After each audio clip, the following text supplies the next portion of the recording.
Welcome back everyone to the Blender Creator course, Stylized 3D Models, and we wanted to call it actually a Blender Creator course because we wanted to show you the whole process so that you can go away once you've done this course and create your own models simply and easily, and they will get better in time. But starting with this part and starting with the things that I've actually showed you is really going to make sure that you become, something from a beginner to a professional in a really, really fast way. All right, so let's look at what we've actually got in here. So let's go to our grass first. Now, our grass, if I click on one of these, you can see these are very, very simple. If I go into this piece of grass here, you can see that these are made very, very simply, simple mesh. And as we bring these in, I'm actually going to show you how to create one or two of these, just so you have an idea of how to create them. But it's basically a very, very simple, flat 2D geometry that's been bent round and then a texture placed over the top of it. So we've got a lot of grass there to work with, and you can pretty much, get grass free from a lot of places on the internet. So I recommend learning, first of all, how to create your own grass, and then getting some free ones and building up kind of a database of all different types of grass that you can bring in to create when you're creating your own models. All right, next of all, what we've got is the actual textures. Now, when we bring these textures in, we're quickly going to have a look at what's different about them. I'm going to also show you how to, first of all, bring textures in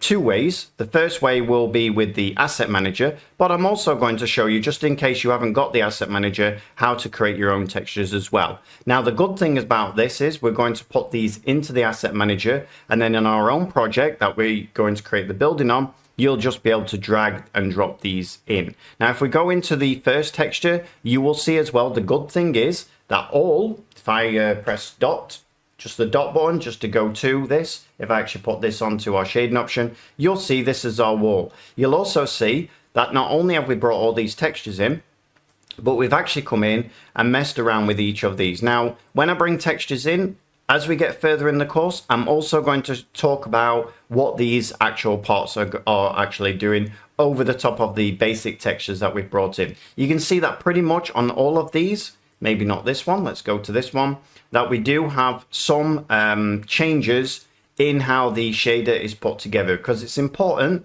that not only do you learn how to bring shaders in, how to create shaders, but also how to change shaders. So we can see that these wood, for instance, they're actually the same texture maps, but we've actually changed how the actual shader is working. We can also see, like something with emission, we actually do really want to have control over, how the light is being emitted, or how dark are the dark patches. Because honestly, when you bring in a texture to Blender, it's nearly always wants a little bit of a change. For instance, this one is the window, but without the emission, so we need to make sure that this looks right, and you can see that this is the setup for this actual shader. So as I say, as we move on further into the course, we will be not only bringing the shaders in, but we'll be quickly going through and seeing how we put the shader together. That leads us on to the actual geometry nodes. It will be exactly the same thing.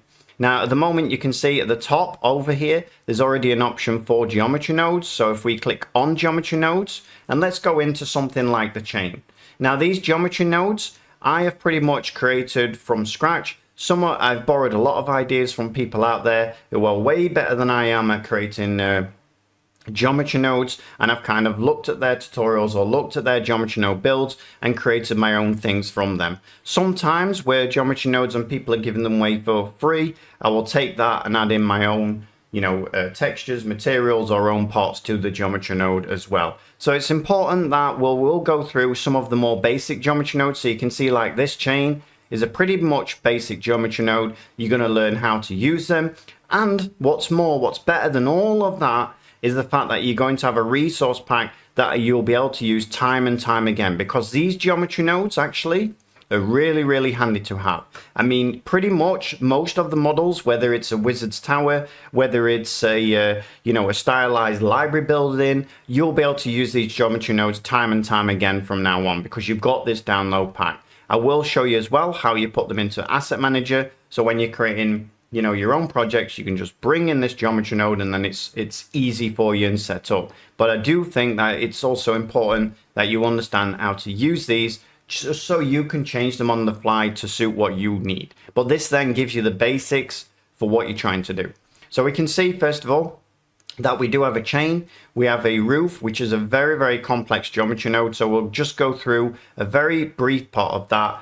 And then we have something a little bit more simple like planks of wood. We'll also be going through on the right hand side what we can actually do with these, because whenever I'm creating a geometry node, I always make sure that I have loads of group inputs, and that then enables you to change it without actually going into the geometry node, which is kind of annoying. So whenever you're creating these things, make sure you've got a lot of options over on the right hand side, so you haven't got to go in and change too much. We've also then got flowers. Another geometry node is ivy, and we've got these flowers which are individual flowers, and then on top of that, finally, we've also got this bunch of flowers where you can put them in hanging baskets or you know, blocks of wood where you can put loads of flowers in. All right, so pretty much in this you have got everything that you're going to need. So let me just press tab, let me just make sure that's on. So what we're now going to do is I'm going to play a short video on the asset manager, and then from there I'm going to actually put these in an asset manager before we actually start our grey box. I know it might seem a bit weird that we're doing that first, but trust me, it's going to make it much easier in the long run once you've got your blend file set up, because from there you can actually set that blend file up then to be used in the future with the asset manager. All right, everyone, so I'm going to play that now. Please watch it. Even if you're familiar with the asset manager, please watch it so that you'll be able to follow along when you actually come back. All right, everyone, so I hope you enjoyed that, and I'll see you on the next one. Thanks a lot. Bye-bye. Welcome, everyone, to the short introduction on the asset manager within Blender. Now, before we get started, let's take a quick look at what we're actually trying to achieve here. So if you see on the top left-hand side here, I have actually one called Assets, which we're actually going to create. If we actually click on that, you'll see it opens up a new window, and within that window, we have Assets on the left-hand side grouped together. Not only do we have assets, we also have actually a material library as well. So we're going to learn actually how to actually put these into this group and how Blender can actually find them. But before we do that, let me just show you how they actually work. So within my stylized assets, I have all of these assets which are from multiple courses, and I can simply drag and drop my asset actually into place.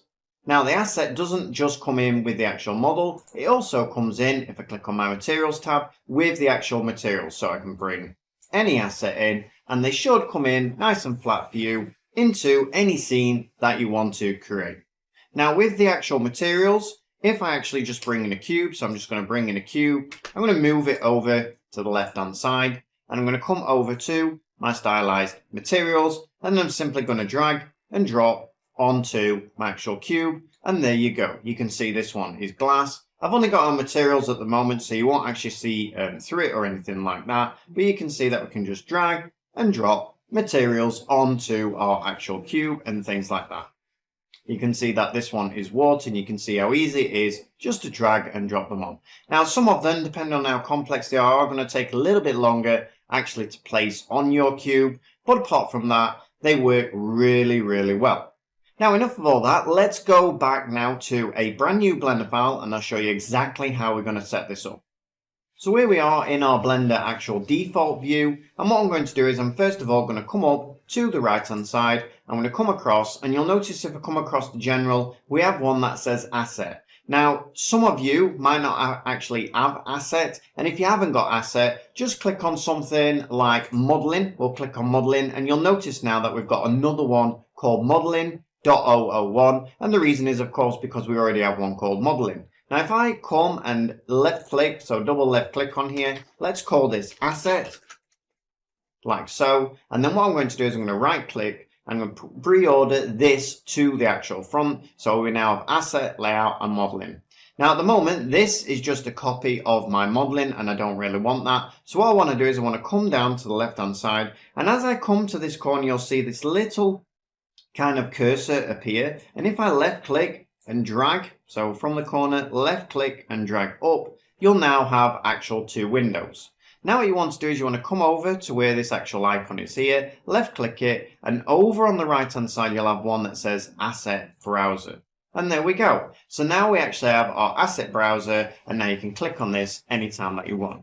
Now it's important for this to actually work that first of all I'm going to press tab just to get out of my edit view. If I come over to file and I come down, and what I want to do is I want to come to defaults and I want to save it as a startup file. But you don't probably want it here, like looking here in your assets when you first open up Blender. So if you don't want that, just come to modeling, and then what you're going to do is you're going to go to file, default, save startup file. And now every time you load up Blender, you're also going to have this asset manager in place. Now, how do we make groups? So the way we make new groups is you can see here we can change this from all. You can see it's on current file. And you can see there's also an unassigned button. Now it's important that we keep that unassigned button there because many times I've created assets and I can't find them, and of course they'll be in the unassigned. Now let's create a new group. So if we create one called material or materials, like so, and then we know we can place all of our materials in this one. So it's just a little plus to create a subgroup under all. If you want to subgroups with under materials, you just click the plus on the actual materials, and then it'll create a subgroup under this actual materials, as you can see there.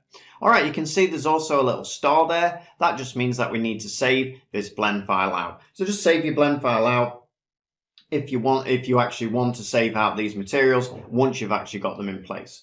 Now, how does Blender know where to actually look for these assets? Well, what you need to do is you need to come up to Edit, go down to Preferences, and then what you need to do is you can see over here where it says User Library. This is where Blender needs to actually know where to actually look. So you can see mine at the moment. I've created a desktop icon that's called Blender Assets, and that's where I'm actually telling Blender to actually go and look.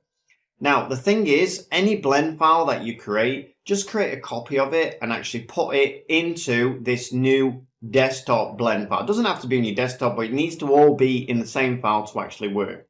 Once you've actually done that, then we can close that down or save preferences. You can also do it that way. Close it down, and now you'll see if I come down to User Library, you will have a problem here that we haven't actually got anything in there. So if we go to Open Preferences, and now we click on this, and now I'm going to go to my desktop, and now I'm going to find my Blender Asset Library, which is this one here, and you can see I've got all of these blend files in there. If I click Accept now, close that down, and now when I come and actually click on my catalog, you can see that I've got all of these actual materials and things in place.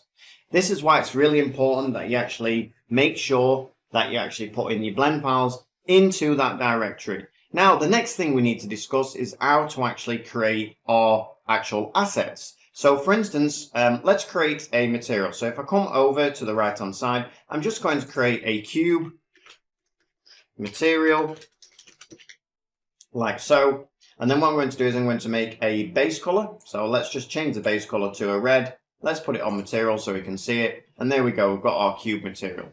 Now what I want to do is I want to right click. I want to come down and mark as asset. And you'll notice now that it's got these kind of books stacked together. And that basically means that this has been saved out now as an actual material.